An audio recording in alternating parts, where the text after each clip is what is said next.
katika vituo vyangu vyote vya kazi zilizopita, jeshi kubwa ambalo lililokuwa linafanya nalo kazi ni walimu. Naomba mjipigie makofi.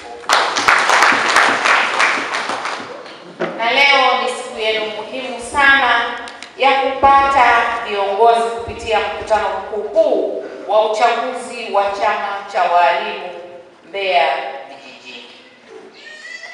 Nichukue fursa hii kuwapongeza ninyi viongozi wa kwenye matawi yote, na naomba mkawe wawakilishi wazuri, kwa sababu mwaka huu ni mwaka wetu, na mwaka huu ni mwaka wa faida, na mwaka huu macho yote yako kwa walimu ambao ndio ninyi mliopo kwenye mkutano mkuu huu. Naomba mjipigie makofi.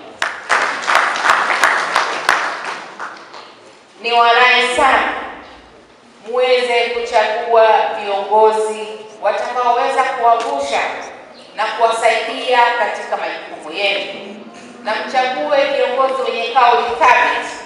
Sio mnamchagua kiongozi kwa sababu mnampenda kiongozi huyo, kuongea hawezi. Mkimpa jambo basi aende hata mahali akawawakilishe, mnashindwa. Wagombea oye! Haya, pia tumpongeze Mheshimiwa Rais wa Jamhuri ya Muungano wa Tanzania Dr. Samia Suluhu Hassan. Naomba tupige makofi mazito huko alipoyasikia,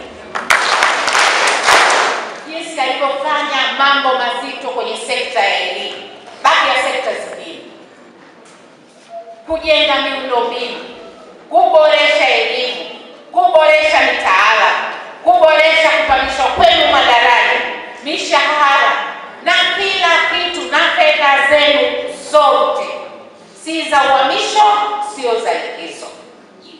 Hii yote ameiangalia sekta ya afya, elimu.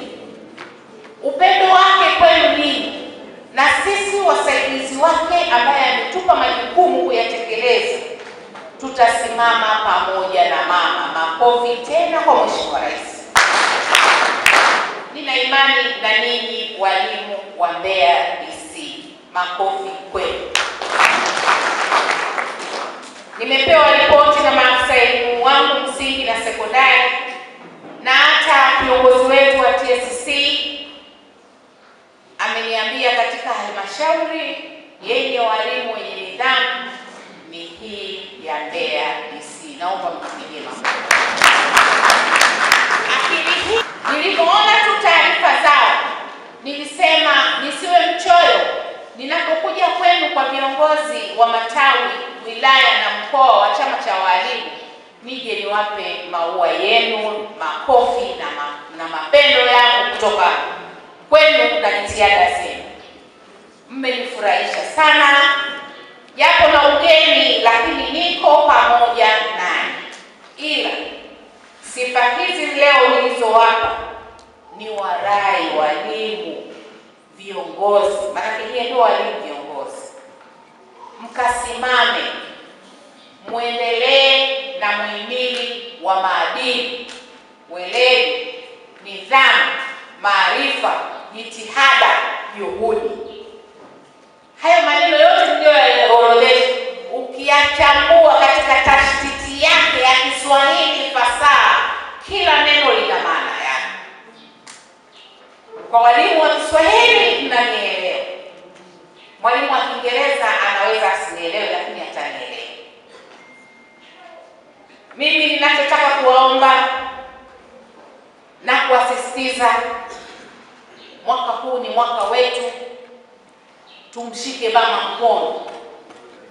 Yoyote atakayetaka kupindisha kuto kumshika mama kwa haya mazuri anayoyafanya, atakuwa amekwenda kinyume. Sisi lazima tuwe wazi, tuseme ukweli. Mwajiri wetu namba 1 amefanya kazi nzuri sana, hasa kwenye